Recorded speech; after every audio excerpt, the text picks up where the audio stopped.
இந்த முறை நிச்சயமா விஜய் இந்த மயில் பண்ண தவற கண்டுபிடிச்சிருவாங்க. கையோட மயில வீட்டுக்கு கூட்டிட்டு வந்துருவாங்க அப்படின்னு சொல்லி நீங்க நினைச்சீங்கன்னா, இந்த வீடியோவுக்கு லைக் பண்ணி உங்களோட கருத்துக்கள தெரியப்படுத்துங்க. இந்த மயில் தேவையில்லாத வேலைகள்லாம் பண்ணியிருக்கிறாங்க. அதனால வீட்ல இருக்கிற நகைய திருடிட்டு, இப்ப நான் ஹாஸ்டல் போறேன் அப்படிங்கிற மாரி வீட்ல இருக்கிறவங்கள ஏமாத்திட்டு இப்ப வந்துட்டுருக்காங்க. விஜய் நான் ட்ராப் பண்றேன் அப்படின்னு சொன்னதால, இப்ப வேற வழி இல்லாம தான் மயில் விஜய் கூட வந்துட்டுருக்காங்க. ஆனாலுமே விஜய் பேசுறப்ப, அவங்க பேசுறதுக்கு எதிர்மாறான பதில்களெல்லாம் சொல்லிட்டு இருக்கிறாங்க. "நீ எப்படி படிக்கிற?" அப்படின்னு சொன்னா, "என்னோட ஃபீஸ் 50,000" அப்படிங்கிற மாரி சொல்றாங்க. இதெல்லாம் கேட்குறப்ப விஜய்க்குமே கொஞ்சம் யோசிக்க தான் செய்றாங்க.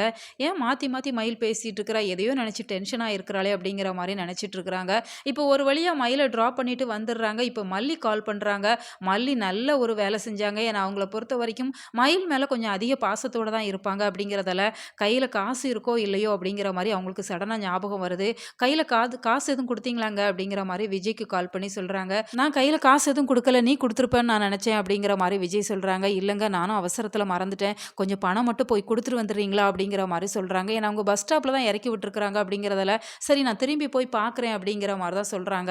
இப்போ பஸ் ஸ்டாப்ல இருந்து தான் இப்போ மயிலுமே தினேஷ்க்கு கால் பண்ணி, "இன்னும் என்ன பண்ற? சீக்கிரம் வா" அப்படிங்கிற மாரி அவங்க கிட்ட கோவத்த காமிச்சுட்டு இருக்கிறாங்க. இப்போ விஜயுமே மயில நோக்கி வந்துட்டு இருக்கிறாங்க. அடுத்தது தினேஷும் மயில நோக்கி வந்துட்டு இருக்கிறாங்க. அடுத்து என்ன நடக்கும் அப்படிங்கிற ஒரு எதிர்பார்ப்ப தான் ஏற்படுத்தி இருக்கிறாங்க. ஏன்னா மயில் விஜய் கிட்ட மாட்னாங்க அப்படின்னு சொன்னா தினேஷோட நிலைமை என்ன ஆகும்? நிச்சயமா தினேஷ 4 அடி அடிச்சு, "வா மயிலு நம்ம வீட்டுக்கு போகலாம். இப்படி ஒரு கேவலமான வேலைய நீ ஏன் பண்ண துணிஞ்ச? உன் அக்காவ நினைச்சு பார்க்கலையா? உன் அண்ணிய நினைச்சு பார்க்கலையா?" அப்படின்னு சொல்லி அவங்க கோபத்த காமிக்கிறதுக்குமே வாய்ப்பு இருக்கு.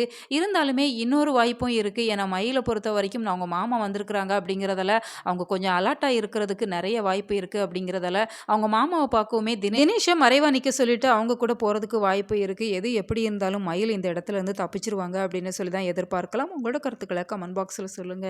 மேலும் இது போன்ற வீடியோக்களுக்கு நம்ம சேனலை சப்ஸ்கிரைப் பண்ணுங்க.